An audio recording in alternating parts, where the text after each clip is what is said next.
డబ్బు, అనారోగ్యం, ఉద్యోగం, వ్యాపారం, అప్పులతో బాధపడుతున్నారా? మీకోసమే లాంచ్ యువర్ ఫ్యూచర్ ప్రోగ్రామ్.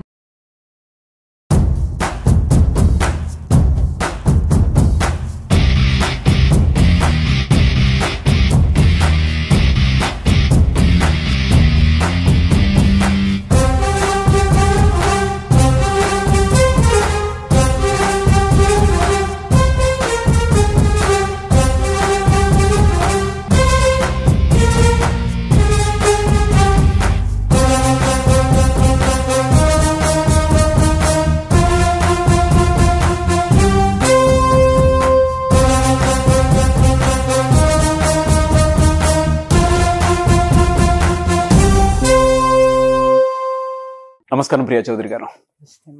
ఇళ్లల్లో ఉండేటువంటి విషయమే, చిన్నప్పుడు అన్నదమ్ములు కానీ అన్న చెల్లెలు కానీ చాలా బాగుంటారని, స్వార్థం కూడా ఉంటుంది వాళ్ళకి. చిన్నప్పుడు మా అన్నను ఏమనంటే నేను ఊరుకుంటానా అని గొడవకి వెళ్ళిపోతారు. తమ్ముడిని ఏదనంటే అన్న ఊరుకుంటూ వస్తాడు. పోనీ చెల్లిని ఏమనన్నా సరే అన్నయ్య వచ్చేస్తాడు. చెల్లి కూడా అన్న మీద ఒక్క మాట పడినవదు. మా అన్నను అంటావా అని. ఆడపిల్ల అయితే కొట్టడానికి వెళ్ళిపోతారు, మా అన్నను అంటావా అని. అంటే అంత ప్యూర్ బాండింగ్ లవ్ ఉంటుంది చిన్నప్పుడు. కానీ పెద్ద అయ్యే కొద్ది ఏంటంటే రాను రాను తగ్గిపోతుంది. అదే తల్లిదండ్రులు ఉన్నంత కాలం పిల్లలు ప్రేమగానే ఉంటారు. ఎప్పుడైతే తల్లిదండ్రుల కాలం చెల్లిపోయి వెళ్ళిపోతారో దాని తర్వాతే స్టార్ట్ అవుతుంది. పెద్దవాళ్ళల్లో కొంచెం పెద్ద అయ్యాక అహం కానీ స్వార్థంతో కానీ విడిపోతూ ఉంటారు కదా. అటువంటి వాళ్ళు వీడియో చూసిన తర్వాత ఒక్కసారైనా సరే అవును కదా, ఇది నిజం కదా, మేము కలిసి ఉంటే బాగుంటుంది అనే ఫీల్ అవ్వాలని, దానికి ఏం చెప్తారు మీరు? ఫస్ట్ అన్నారు కదా చిన్నప్పుడు చాలా బాగుంటారు, పెద్ద అయిన తర్వాతే భేదాభిప్రాయాలు వస్తూ ఉంటాయని. చిన్నప్పుడు ఉండేటటువంటి మనస్తత్వము ఎలాంటిది అని అంటే దేవుడికి దగ్గరగా ఉంటుంది. దేవుడి మనస్తత్వం ఎంతంటే వాళ్ళలో కల్మషం ఉండదు, కల్లాకపటం ఉండదు, అందరు బాగుండాలి, అంతా బాగుండాలి, మనది అనేటటువంటి ఆలోచనతో వాళ్ళు ముందుకెళ్తూ ఉంటారు. ఏజ్ పెరిగే కొద్దీ నాగరాజు గారు ఒక్కొక్కళ్ళకి స్వార్థం అనేది పెరుగుతూ ఉంటుంది. నాకే కావాలి, నేనే ఉండాలి, నేనే చేయాలి, ఇది నాదే అనేటటువంటి భావనలు కూడా వాళ్ళల్లో క్రమక్రమంగా వస్తాయి. కారణం ఏంటంటే వాళ్ళు సొసైటీలో, సమాజంలో ఉంటారు. సమాజంలో వివిధ రకాలైనటువంటి వ్యక్తుల మధ్య పెరుగుతారు. వివిధ రకాలైనటువంటి జీవన శైలిని వాళ్ళు చూస్తూ ఉంటారు. ఇక్కడ ఏమవుతుంది అనంటే కొంతమంది చూడండి, చిన్నప్పుడు ఎలాంటి మనస్తత్వంతో ఉంటారో, ఎంత మమేకమై ఉంటారో వాళ్ళు చివరి వరకు కూడా అదే క్యారీ చేస్తారు. అవును. కొంతమంది చూడండి చిన్నప్పుడు చాలా ప్రేమగా ఉంటారు, తర్వాత ప్రేమ తగ్గిపోతుంది, వాళ్ళ జీవితం కోసం వాళ్ళు వెళ్ళిపోతారు. అంత వాళ్ళకి ఆ బాండింగ్ అనేది ఉండదు.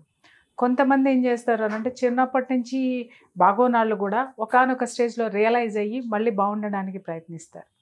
ఇవన్నీ కూడా, ఈ చేంజెస్ అన్నీ కూడా మన జీవితంలో ఎందుకు వస్తాయి అనంటే మన చుట్టూ ఉన్నటువంటి సమాజం మనకు బోళ్ళని నేర్పిస్తూ ఉంటుంది. ఆ నేర్చుకునేది ఏ విధంగా నేర్చుకుంటున్నాము? ఒకటి గుర్తుపెట్టుకోవాల్సింది ఏంటి అనంటే, ఒక ఇంట్లో ఒక గర్భంలో పుట్టినటువంటి మనతో పుట్టిన వాళ్ళు మనకి శత్రువులైతే నీకు ఏ సంబంధము లేనటువంటి వాళ్ళు నీకు మిత్రులు ఎలా అయ్యారు? అది ఒక క్వశ్చన్ వేసుకోవాలండి ఫస్ట్. అవునండి, ఒకే గర్భంలో పుడతారు ఇద్దరు కలిసి. ఒక గర్భంలో పుట్టి ఒక ఇంట్లో తిని అదే తిండి తిని అదే తల్లిదండ్రులు పెంపకం రెండు ఒకేలా ఉంటాయి. అదే పెంపకంలో అదే వాతావరణం మధ్య పుట్టినటువంటి మీరు ఒకటి కాలేనటువంటి వాళ్ళు, మీలో ప్రేమ అనేటటువంటి లేనటువంటి వాళ్ళు, సమాజములో మీరు దాన్ని ఎక్కడ వెతుక్కున్నారు? ఒకటి, ఇప్పుడు నీ తమ్ముడే నీకు తప్పు అని నువ్వు వేలెత్తి చూపించినప్పుడు, లేదా నీ అన్న నీకు తప్పు అని వేలెత్తి చూపించినప్పుడు, లేదా నీ అక్క చెల్లెళ్ళు తప్పు అని నువ్వు క్వశ్చన్ చేసేటప్పుడు, అరే అసలు నేను ఎక్కడి నుంచి వచ్చాను, తనేంటి, నేనేంటి, అసలు మేము ఎలా పెరిగాము, ఎలా ఉన్నాము అనేటటువంటి జ్ఞానాన్ని వీళ్ళు రాను గాలికి వదిలేస్తూ ఉంటారనమాట. ఏంటంటే వాళ్ళ చుట్టుపక్కల ఉన్నది మాత్రమే శాశ్వతం అనుకుంటారు, కానీ వాళ్ళ మూలాలు ఎక్కడ అనేది మర్చిపోవటం అనేది ఇక్కడ వచ్చిన పెద్ద ఇది. వీళ్ళ మీద ప్రభావం ఏంటంటే సమాజం ఒకటి ప్రభావితం చూపిస్తుంది. తర్వాత వీళ్ళ లైఫ్ పార్ట్నర్స్ వస్తారు. అది వాళ్ళ చూడండి, కొంతమంది పిల్లలు ప్రేమ వ్యవహారానికి వచ్చేసరికి విడిపోతారు. అంటే ప్రేమించడం ఒకళ్ళకి ఇష్టం ఉండదు, ఒకళ్ళకి ఇష్టం ఉంటుంది. అక్కడ విభేదాలు వస్తాయి. అన్నదమ్ములు కానీ అక్క చెల్లెలు కానీ అన్న చెల్లెళ్ళకి కానీ అక్కడ వస్తాయి. లేదు, ఎవరిలో స్వార్థం పెరిగినా రెండో వాళ్ళకి దూరం అయిపోతూ ఉంటారు. అలాంటి పరిస్థితులన్నీ కూడా వీళ్ళు సమాజం నుంచి తీసుకోవడం ఉంటుంది. అయితే మీరు అడగచ్చు, మేడం సమాజం నుంచి తీసుకుంటుందని అన్నారు, వీళ్ళ మైండ్ ఏమైంది అంటే వీళ్ళ బుద్ధి వీళ్ళకి పని చేయడం లేదా అనేసి మాట్లాడతారు. మీరు పని చెయ్యదు సార్. ఎందుకు అనంటే మనం బుద్ధి అనేటటువంటి దాన్ని సమాధి చేసేసి మనసు అనేటటువంటి దాన్ని ఇక్కడ చుట్టి నా మనసు నా మనసు నా మనసు అంటాం, కానీ నా బుద్ధి ఏమైందిరా అని ఎప్పుడు అనం. మనం ఆ మనసునికి ఎక్కువ స్వేచ్ఛను ఇచ్చేస్తాం. చూడండి, మనసు ఎప్పుడు స్వేచ్ఛను కోరుకుంటుంది, మనసు స్వార్థాన్ని కోరుకుంటుంది, మనసు విశృంఖలత్వాన్ని కోరుకుంటుంది. దానికి ఎక్కడా కూడా బౌండరీస్ ఉండవు, కళ్ళాలు లేవు. కానీ మన బుద్ధి ఉంది చూసారా, అది పర్ఫెక్ట్గా ఉంటుంది. నీ శరీరానికి, నీ మనసుకి, నీ జీవనశైలికి ఏది కావాలో కొలతలు ఉంటాయి దానికి. కాబట్టి ఆ బుద్ధిని మనము సమాధి చేసేయడం అనేది మాత్రం జరుగుతుంది. ఒకటి నేను అడుగుతానండి, చాలామంది తెలుసుకోవాల్సినటువంటి విషయము, చాలామంది నేర్చుకోవాల్సినటువంటి విషయం ఏంటి అని అంటే, సమాజంలో ఇవాళ మొన్న మీకు పరిచయం అయినటువంటి వాళ్ళు మీకు అంత గొప్ప వ్యక్తులుగా కనపడి వాళ్ళ కోసం పరుగులు పెట్టి వాళ్ళ కోసం చాకరీలు సేవలు చేసేటటువంటి మీరు, రేపొద్దున వాళ్ళు మీ కడదాకా ఎవడొస్తాడో గుర్తుపెట్టుకోండి.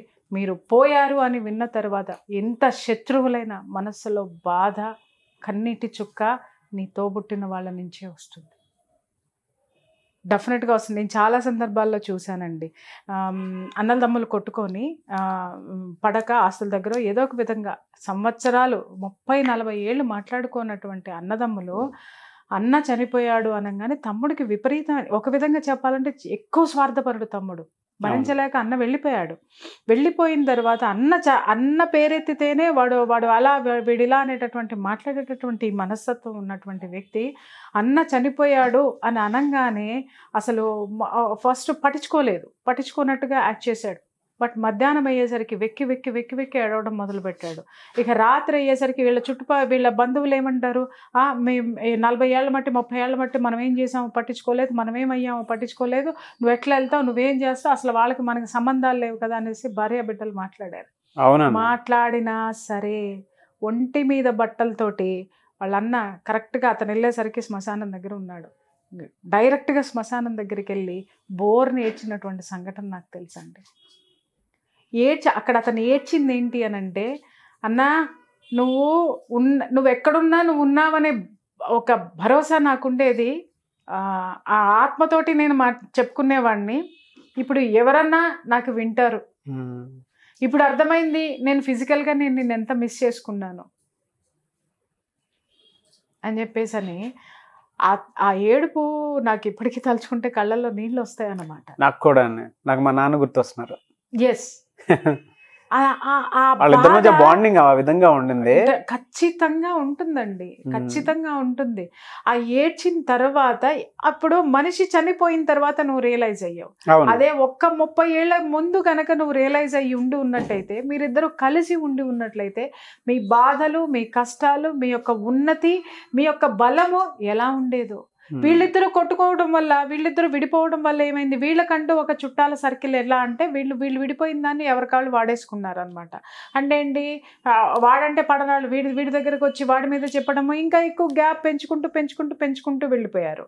విషయం ఏంటంటే, వీళ్ళు విభేదాలు వచ్చి వీళ్ళు విడిపోయి వీళ్ళ జీవితాలు వీళ్ళు బ్రతుకుతున్నా, వీళ్ళిద్దరిని కలిపి బంధువులు ఎక్కడున్నా సరే వెటకారంగా మాట్లాడుకోవడం అనమాట.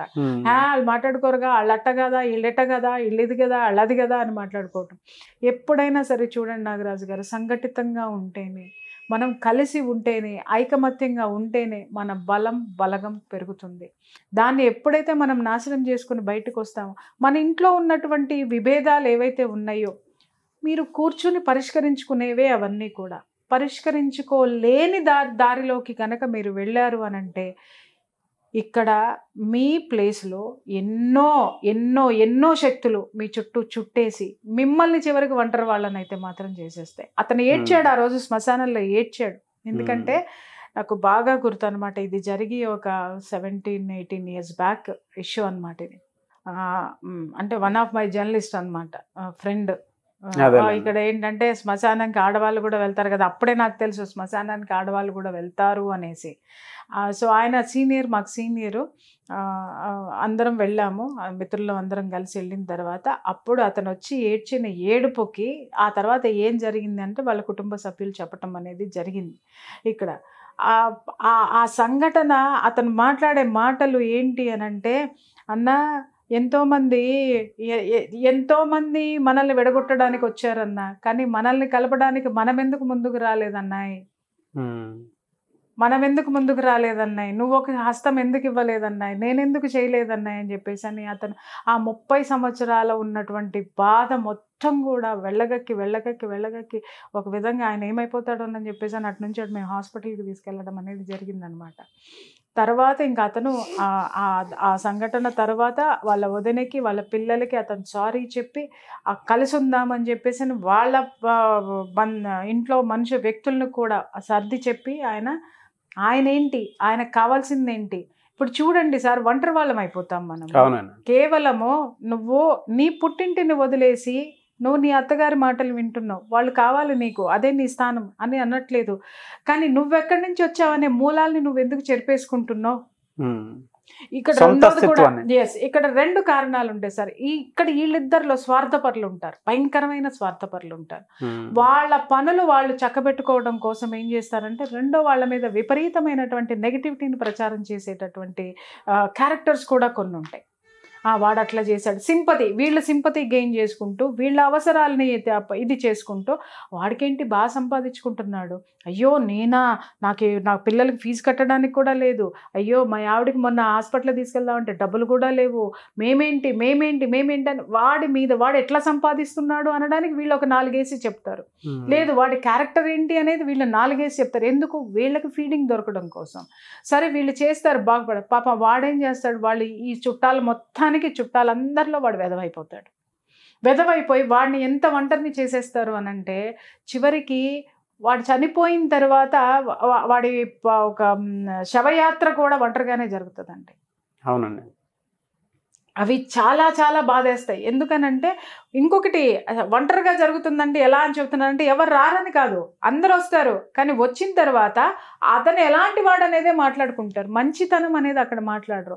అట్లా చేసుకున్నాడు, తమ్ముడు ఉంటే పోయేది కదా, ఇప్పుడు చూడు ఎవరు లేకుండా చేసుకున్నాడు, అయ్యో అట్లా చేశాడు, ఇట్లా చేశాడు, అట్లా ఇది అదే అని చెప్పేసి అని ఈ చెప్పుడు మాటలు ఎవరైతే చెప్పి పెట్టి ఉంటారో ఆ చెప్పుడు మాటల్ని అల్లుకుంటూ ఉంటే సార్ ఆ ఆత్మ ఏడుస్తుంది సార్. అప్పుడు నేనిది అని చెప్పుకోవడానికి ఆ ఆత్మ మాట ఎవరికి వినపడదు. ప్రతి ఒక్కళ్ళం కూడా నిద్రలో అలాగే ఏడుస్తాం. నన్ను నమ్మండి, నన్ను వినండి, మనం కలిసి ఉందాం, మనం బాగుందాం. ప్రతి ఒక్క ఆత్మ నిద్రలో మేలుకుని ఏడవకపోతే నన్ను అడగండి, ఇది నిత్యం జరిగేటటువంటిది సార్. ఎంతమంది మనకి బలగాలున్న రక్త సంబంధంలో ఉన్నటువంటి బలము అది ఎవ్వరూ పోర్చలేనటువంటిది సార్. ఆ యొక్క నైతికంగా బలం ఉంటుంది, మనకి ఆర్థికంగా కూడా బలం ఉంటుంది. ఒకళ్ళకొకళ్ళు హెల్ప్ చేసుకోవడంలో కూడా చాలా మంది ఉంటారు. చిన్నప్పుడే చాలా సాక్రిఫైస్ చేసి ఉంటారండి అన్నదమ్ములిద్దరు. చిన్నప్పుడే చాలా సాక్రిఫైస్. బయటోడు ఎవడన్నా వచ్చాడు అని అంటే వాడి మీదకి వెళ్ళిపోతారు తప్ప మా అన్నని అంటావా మా తమ్ముడిని అంటావా అని ఎథికల్ గా కూడా అంత క్లారిటీ ఉంటుంది. ఇంకొకటి కూడా చెప్తాను సార్, ఇంకొక సంఘటన కూడా నాకు బాగా కలిసి వేసిన సంఘటన ఇంకొకటి ఏంటంటే, 2 అన్నదమ్ములు విడిపోయి దాదాపు అంటే వాళ్ళు పెళ్ళిళ్ళు అయిన తర్వాత భార్యల వల్ల విడిపోయారు. భార్యల వల్ల విడిపోయారు అనేది నేను యాక్సెప్ట్ చేయను. భార్యల వల్ల మీరు మిస్కమ్యూనికేషన్ క్రియేట్ చేసుకుని మీ బుద్ధి ఏమైంది, మీ ఇది ఎక్కడికి పోయింది, మీ నాలెడ్జ్ ఎక్కడికి పోయింది, భార్యల మీదకి నెట్టేసి మీరు అసహాయులై విడిపోయారు. విడిపోయిన తర్వాత సార్ ఈ యువతల వ్యక్తి అందులో ఒకానొక పర్సన్ చాలా స్ట్రగుల్స్ ఫేస్ చేశాడు అనమాట. డబ్బుంది, ఎక్కడ ఆరోగ్యం లేదు, డబ్బుంది కానీ ఎక్కడ మనశ్శాంతి అనేది లేదు. ఎక్కడ చూసినా సొసైటీలో ఎక్కడ చూసినా అతనికి వ్యతిరేకత వస్తుంది. ఒక బిడ్డ పెళ్లి చేశాడు, ఆ బిడ్డ పెళ్లి కాస్త చాలా ఉన్నతమైనటువంటి కుటుంబాలకి ఇచ్చి చేశాడు. ఉన్నతమైనటువంటి కుటుంబానికి ఇచ్చి చేసిన తర్వాత వాళ్ళు ఏం చేశారు, అక్కడ ఏదో జరిగింది, పాప అమ్మాయి డివోర్స్ వరకు వెళ్ళి ఆ గొడవలే ఇంటికి వచ్చారు. ఎక్కడ చూసినా మనశ్శాంతి లేదు సార్. ఇతని చుట్టూ పెద్ద సర్కిల్ ఉంది. ఎవరి దగ్గరికి వెళ్ళినా కూడా ఏం మాట్లాడతారంటే ఇవాళ రేపు అంతే, కానీ విడాకులు ఇచ్చేసేయి అనే అని ఒకళ్ళు చెప్పటం, ఇంకొకళ్ళేమో ఏముంది ప్రపంచమంతా ఇట్లనే ఉందిరా, ఏం చేస్తామని ఇంకో పెగ్గు మందు ఎక్కువ తాగు అని చెప్పడము, ఇవి దొరుకుతున్నాయి. కానీ అతనికి ఎలాంటి మనసుకి ఎలాంటి ఇది దొరకలేదు. దొరకకపోతే ఒకసారి ఇట్లాగే నా ఆధ్యాత్మిక గురువు దగ్గరికి వచ్చేది ఆయన. ఇట్లా బాబా ఇట్లా నాకు అసలు ఎట్లానో నాకు మనశ్శాంతి లేదు, ప్రశాంతత లేదు, అన్నీ ఉన్నాయి, కానీ నాకంటూ ఎవరు లేరు బాబా, భగవంతుడు తప్ప అని చెప్పేసానంటే ఆయన కొంచెంసేపు అలా కళ్ళు మూసుకొని తర్వాత ఒకటే మాట అన్నారు ఆయన, అసలు నీ బంధాన్ని ఎక్కడో వదిలేసి లేని బంధాలని నువ్వు లేవు అని ఎందుకు అనుకుంటున్నావు? ఆల్రెడీ నీ బంధాన్ని వెనక్కి తెచ్చుకో, అన్నీ నీ వెనక వస్తాయి. ఈ సమాజం అంతా నా బిడ్డని ఇలా అంటున్నారు, వాళ్ళని ఇలా అంటున్నారు, నా బిడ్డను చూస్తూ నేను బ్రతకలేకపోతున్నాను, నేను ఒంటరివాడిని అయిపోయాను, నా భార్య కూడా నన్నే నిందిస్తుంది, నాకెవ్వరు లేరు బాబా అని చెప్పేసి ఆయన ఏడవడం మొదలుపెట్టారు. ఆయన ఒకటే మాట అన్నారు, నీ బంధం అక్కడ రెడీగా సిద్ధంగా నీ కోసం ఉంది, పో అని అంటే, ఎవరు అని అంటే నీ అన్న దగ్గరికి పో అని చెప్పేసి అన్న. బాబా నేను ఎప్పుడో 25 ఏళ్ల కిందట తెగిపోయినటువంటి బంధము, మళ్ళీ ఎట్లా వెళ్తాను, నేను వెళ్ళినా కూడా అసలు ఎవరు నన్ను యాక్సెప్ట్ చేయరు అని అంటే, ముందు నువ్వు వెళ్ళావా? వెళ్ళలేదు.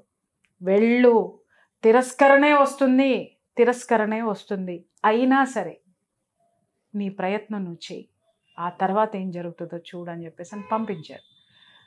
పంపించిన తర్వాత మళ్ళీ నాకు కొంచెం క్యూరియాసిటీలు ఎక్కువ కదా ఇలాంటి వాటిలో. కొంచెం ఆయన ఇంకొక విషయం ఏంటంటే he is a police officer. So నాకు నా ప్రొఫెషన్ దృష్ట్యా కూడా నాకు వాళ్ళతోటి కొంచెం పరిచయం ఉంది. పరిచయం ఉన్న తర్వాత వాళ్ళ మిసెస్ వాళ్ళందరితోటి ఉందన్నమాట. వాళ్ళు కూడా వస్తారు అక్కడికి. ఆమెను అడిగాను అనమాట,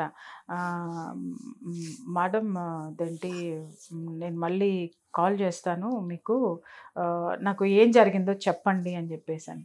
ఆవిడ నవ్వేశారు, ఏం జరుగుతుందమ్మా, ఏం జరగదు, వాళ్ళు రానివ్వరు, ఈయన ఊకే మా వాళ్ళు అనుకుంటున్నారు కానీ ఎందుకు రానివ్వరు, మా తోడుకోళ్ళు అట్లాగా ఆవిడ ఇట్లాగా, ఈవిడ ఒక 10-15 లిస్టు చదివింది.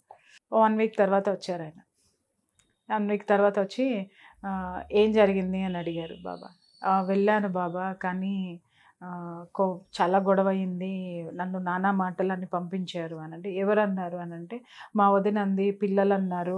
మీ అన్న అంటే, ఏమనలేదు బాబా, ఒక్క మాట కూడా అనలేదు, సైలెంట్గా కూర్చున్నాడు, నా మనసు బాధేసింది అని అంటే, అప్పుడు ఆయన అన్నారు, అన్నదెవరు, నీ వాళ్ళు కాదు, ఆయన సైలెంట్గా ఉన్నాడు అంటే అర్థం ఏంటంటే నువ్వెంత బాధపడుతున్నావో అతనిలో కూడా అంతే బాధ ఉంది, మళ్ళీ పో అని చెప్పి మళ్ళీ పంపించి అట్లా 2-3 సార్లు పంపించిన తర్వాత 4వసారి ఆయన ఎమ్మటి పెట్టుకొని వచ్చారు. వచ్చి బాబా ఆయన పాదాల మీద పడిపోయి అసలు విపరీతంగా ఏడ్చేశారు అన్నమాట. బాబా అసలు నాకు ఇవాళ నేను ఎంతో గొప్ప సంపన్నుని అనిపిస్తుంది, నేను సంపాదించినటువంటి ఉద్యోగము, ఈ సంపాదన, నాకున్న నేము, ఫేము ఈరోజు మా అన్న ముందు దిగదుడుపు, ఇవాళ నాకు ఎన్నో 1000 ఏనుగుల బలం వచ్చింది. ఇంకొకటి, మా అన్న మా ఇంటికి రాగానే చేసిన మొట్టమొదటి పని ఏంటి అని అంటే, కూతురు అత్తమామ ఇంటికి నడువురా, ఏం మాట్లాడతారు, ఏం చేస్తారో చేద్దామని ఫస్ట్ ఆయన ఇంటికి కూడా రాలేదు. ఆయన చెప్పులు వేసుకొని అటు నుంచి అటే కూతురు యొక్క అత్తమామల దగ్గరికి వెళ్ళి వాళ్ళకి సర్ది చెప్పి వాళ్ళు ఎలా ఉన్నారు ఏంటి అనేది, ఈ పిల్ల తరపున తప్పులున్నా కూడా ఆయన క్షమాపణ చెప్పి, ఇక నుంచి మా పిల్లని ఇట్లా మేము చాలా జాగ్రత్తగా చూసుకుంటామని చెప్పేసి ఆయన సెట్ చేసి ఫస్ట్ కూతురు కాపురాన్ని సెట్ చేసి తర్వాత ఈయన ఇంటికి వచ్చాడు. సొంత అస్తిత్వానికి ఉన్నటువంటి బలం అది. ఎగ్జాక్ట్లీ. ఎప్పుడైతే అన్న ఇంటికి వచ్చాడో ఈ వీళ్ళ మీద ఎగదోసే వాళ్ళందరూ ఉన్నారు కదా, ఇక వాళ్ళందరూ మెల్లగా సైడ్ అయిపోవటం మొదలుపెట్టారు. అప్పుడు అతని మొహం చూడాలండి, ఎంత గ్రేస్ఫుల్గా ఉందో, ఎంత అతని యాటిట్యూడ్ ఎంత బలంగా ఉందో తెలుసా. నాది, నాకున్నారు చూడండి, నేను కూడా బలవంతుణ్ణి. మరి ఆయన పాకెట్లో గన్ ఉంది, ఆయన చేతిలో అధికారం ఉంది, మరి ఇన్ని ఉన్నా కూడా ఆయన ఒంటరితనం ఎక్కడ ఉన్నారు అని అంటే కేవలము బంధం. ఏ బంధాన్ని అయితే, రక్త సంబంధాన్ని, ఏ బంధమైనా కానీ నాగరాజు గారు, రక్త సంబంధం తీసుకోండి, భార్యాభర్తల బంధం తీసుకోండి, తండ్రి బిడ్డల సంబంధం తీసుకోండి, ఏదైనా కానీ ఆ బంధాన్ని దయచేసి తుంచుకోవద్దు. తుంచుకొని వెళ్ళిపోయారు అనంటే మీ అంత ఒంటరితనము, మీ అంత దురదృష్టవంతులు ప్రపంచంలో లేరు. ఎందుకంటే ఆ షెల్టర్, ఆ షీల్డ్, మిమ్మల్ని కవర్ చేసేటటువంటి ఆ షీల్డ్ని మీరు కోల్పోయారు అని అంటే మీరు అనుకోవచ్చు మేము చాలా గొప్పవాళ్ళం అని చెప్పేసి. కానీ ఆ షీల్డ్ ఏదో ఒక రోజు అదే షీల్డ్ నిరంతరం మిమ్మల్ని కాపాడుతుందని మాత్రం గుర్తుపెట్టుకోండి. ఎస్, అదే ప్రొటెక్ట్ జోన్ అండి, అదే లేయర్. ఇందాక ఒక మాట అన్నారు మీరు, బాబా ఎప్పుడైతే నువ్వు అక్కడికి వెళ్ళు అని అంటే 25 ఏళ్ల క్రితమే మేము విడిపోయాము, ఇలా ఇలా జరిగింది, బంధం తెగిపోయింది అన్నప్పుడు ఒక్కసారి బాధేసింది. వీళ్ళిద్దరూ ఒకే కడుపులో నుంచి వచ్చారు, అది ఎలా తెగిపోతుంది? తగదు సార్ చెప్తున్నాను అంటే జనరల్ గా మామూలుగా అతను ఆ ఫీల్ ఉంది చూసారా, ఆ ఫీల్ ఉంది చూసారా, మళ్ళీ కలిసినప్పుడు ఇది క్రియేషన్ అంటే ఆ రిలేషన్ చూడండి ఎంత బలంగా ఉందో. అప్పుడు ఎలా ఫీల్ అయ్యాడు సార్. ఇప్పుడు బిడ్డ ఒడిలో ఉన్న బిడ్డ కనపడకపోతే తల్లి ఎట్లా తటపటాయిస్తుందో మన సోల్ కూడా బంధం తెగిపోతే అంతే తటపటాయిస్తుంది, అంతే ఎతుకుతుంది సార్. అగైన్ మన ఫేస్ లో ఎందుకు గ్లో వస్తుంది, మనం ఎందుకు అంత బలం పుంజుకుని ఎందుకు ఉంటామంటే మన సోల్ దానికి కనెక్ట్ అయినటువంటి ఆ సోల్ ఏదైతే ఉందో దాన్ని తీసుకొచ్చి పెట్టిన తర్వాత అది స్థిమితంగా, అది చాలా పీస్ఫుల్గా ఉంటుంది. కాబట్టి నువ్వు స్ట్రెంగ్తన్ అవుతావు. అది మర్చిపోవద్దు ఎప్పుడు కూడా మనం దాంతో తెగిపోయింది, దీంతో తెగిపోయింది, వీడేంటో వాడేంటో. దయచేసి అమ్మా నేను చెప్తున్నాను కదా, ఇవాళ కుటుంబాలు విడిపోతున్నాయి, ఎవరికి వాళ్ళు ఒకే ఇంట్లో విడివిడి కాపురాలు విడివిడి గదుల్లో జరుగుతున్నాయి. వాళ్ళ ఉన్నటువంటి ఈ నెగటివ్ ప్రపంచంలో మనకి కూడా మంచిది కాదు. ఇవాళ నేను చెప్తున్నాను నాగరాజు గారు, మనుషులు ఎందుకు విపరీతంగా తయారవుతున్నారనంటే కుటుంబంలో ఐకమత్యం లేకపోవడం, మనుషుల మధ్య బంధుత్వాలు లేకపోవడం. ఏమనుకుంటున్నారు అనంటే నాకు డబ్బు ఉంది అనంటే నేను ఏదైనా ఒక మంచి చీర నేను సెలెక్ట్ చేసుకున్నానంటే ఖరీదైన చీర నేనే కట్టుకోవాలి, ఎదుటి వాళ్ళు కట్టుకుంటే నాకు నచ్చదు. ఈ శరీరమే ఏదో ఒక రోజు మనం వదిలేసి వెళ్ళిపోవాలి. చీర విషయంలో నువ్వు ఈర్ష్యని, అసూయని, ద్వేషాన్ని, నా బిడ్డ మాత్రమే అమెరికా పోవాలి ఇంకెవరు పోవటానికి వీల్లేదు అని నువ్వు మాట్లాడుకున్నావు అనంటే నీ బిడ్డను అక్కడ కాపాడటానికి 10 మందిని ఇక్కడి నుంచి నువ్వు పంపించు, నీ బిడ్డకి ప్రొటెక్షన్ ఉంటుంది, అంతే కదా. నువ్వు అక్కడికి వెళ్ళి ఇట్లా ఏ విధంగా నేనే అనుకుంటే పక్కింటోడి పిల్ల డాక్టర్ అయింది అని అంటే నీకు ఇక్కడ ఎక్కడ లేని ఈర్ష్య, ద్వేష, అసూయ వచ్చేస్తాయి. అది డాక్టర్ అవ్వకపోతే రేపొద్దు నీకు ఎవరు వైద్యం చేస్తారు? పక్కింటోడు మిలిటరీ ఆఫీసర్ అవ్వకపోతే దేశాన్ని ఎవడు కాపాడుతాడు? నీ ఇంట్లో ఉన్నటువంటి నీ అన్న కూతురో, నీ తమ్ముడు కూతురో, నీ చెల్లెలు కూతురో గొప్పది అవ్వకపోయి ఉంటున్నట్టయితే నా కుటుంబం పలానా అని నువ్వు గర్వంగా ఎక్కడెత్తి చూపించుకుంటావు? ఎవ్వరూ ఉండొద్దు, నువ్వు మాత్రమే ఉండాలి అనుకుంటే నీకు చరిత్ర ఎక్కడుంటుంది చెప్పుకోవడానికి? నువ్వు మాత్రమే గొప్పదాని అనంటే ప్రపంచం తీసుకోదు. నీ యొక్క కుటుంబం ఎంత గొప్పది, సమాజం ఎంత గొప్ప, సమాజంలో నీ కుటుంబానికి ఉన్నటువంటి ప్రయారిటీ ఏంటి, ప్రతి ఒక్క కుటుంబం తెలుసుకొని తీరండి. ఇది దయచేసి ఇప్పటికైనా సరే నేను చెప్తున్నాను కదా, ఎవరైనా సరే ఇలాంటి అభిప్రాయ భేదాలతో ఉన్న వాళ్ళు, మీకు అభిప్రాయాలు ఉంటే అభిప్రాయ భేదాలు ఎప్పుడు తొలగించుకుందాం అనే అవకాశం కోసం చూడండి తప్ప ఇటుపక్క అటుపక్క ఈ ముళ్ళు వేసేటటువంటి వాళ్ళు, రాళ్ళు వేసేటటువంటి వాళ్ళు, ఈ దుర్మార్గమైనటువంటి ఆలోచనలు ఉన్న వాళ్ళు ఎవరైతే ఉన్నారో ముందు ఫస్ట్ వాళ్ళని తీసి పక్కన పెట్టండి. అంటిల్ అన్లెస్ మీరు జీవితాంతం మనశ్శాంతి లేకుండా గడిపేస్తారు. డెఫినెట్గా అండి. బట్ నా కోరిక మహాభారతంలో, మహాభారత కథే సార్ మనకి కుటుంబం అంటే ఎంత గొప్పది అనడానికి. మహాభారతంలో ధర్మరాజు ఒక మాట చెప్తాడు, ఏమని అనంటే మేము పాండవులు 5, కౌరవులు 100 మంది, మేము 5, వాళ్ళు 100 మంది, కానీ మేము కొట్టుకుంటాం, కానీ మా మీదకి ఎవడైనా వస్తే మేము 105 అని చెప్తాడు. 105 అని చెప్తాడు. అలా ఉండండి, మీరు కొట్టుకున్నా మీ మీదకి ఎవడైనా వస్తే మీరు కలిసిపోయి ఒక కుటుంబం అనేటటువంటిది ఆ బంధాన్ని, బంధుత్వాన్ని, మీ ప్రొటెక్షన్ని మీరు ఎగ్జిబిట్ చేయండి తప్ప ఎవడో కోసం ఎవడో ఏదో అన్నాడని నీ కుటుంబాన్ని నువ్వు రోడ్డు పాలు చేసుకుని అవమానం పాలు చేసుకుంటే అది ఎంతవరకు కరెక్ట్? నువ్వు నీ చిన్నతనం నుంచి నీ అక్కతోటో, నీ చెల్లితోటో, నీ అన్నతోటో, నీ తమ్ముడితోటో నువ్వు ఉన్నప్పుడు వాళ్ళ మనస్తత్వం ఏంటో నీకు తెలీదా? రైట్, వాళ్ళు నీకంటే ఒక దూకుడుగా ఎక్కువ ఉన్నారు, లేకపోతే వాడికి ఒక స్వార్థమైనటువంటి మనస్తత్వం ఉంది. ఎలా కరెక్ట్ పెట్టుకుంటూ రావాలా అనేది ఆలోచించడం మొదలు పెట్టండి తప్ప వాడంతే వాడంతే వాడంతే వాడంతే అనుకుంటా ఉంటే నువ్వింతే. నీ తమ్ముడు గురించి నువ్వు చెత్త మాట్లాడావనంటే నువ్వు కాదా సమాజంలో ఇదయ్యేది?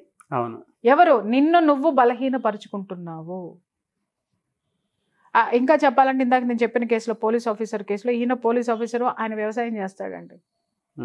ఆయన వ్యవసాయం చేస్తాడు. చూడండి ఆ ఒక కలయిక, ఆయన ఆ సమర్థతని చక్కగా తీసుకెళ్ళి ఆ పిల్ల కుటుంబంలో పెద్దరికం వహించి ఆ కుటుంబాన్ని నిలబెట్టాడు. ఇంకొకటి కూడా ఏంటంటే అప్పటి వరకు కూడా వీళ్ళ కుటుంబం అంటే నిజంగా వీళ్ళు ఎన్నిసార్లు ఆ పిల్లని కలపడానికి తీసుకెళ్ళా, నువ్వు మీ అన్నతో సఖ్యతగా ఉన్నావా, నువ్వు మమ్మల్ని మాట్లాడుతున్నావు, నువ్వు నీ కుటుంబంతో సఖ్యతగా ఉన్నావా, మమ్మల్ని మాట్లాడుతున్నావు, నీ భార్య నీ కుటుంబాన్ని విడదీసి వచ్చింది కదా, నీ కూతురు కూడా అదే చేస్తుంది కదా, ఇలాంటివన్నీ మాట్లాడేవాళ్ళు అమ్మాయిని. ఎప్పుడైతే ఆ పెద్ద ఆయన వచ్చి ఇక్కడ కూర్చున్నాడో ఒక్కళ్ళ నోరు కూడా పెగల్లేదు సార్. అన్ని లాభాలు ఉంటాయి, అన్ని మనశ్శాంతి ఇచ్చేటటువంటి అంశాలు ఉంటాయి సార్ దాంట్లో. ఫస్ట్ కుటుంబం అండి, తర్వాత దునియా. అంతే.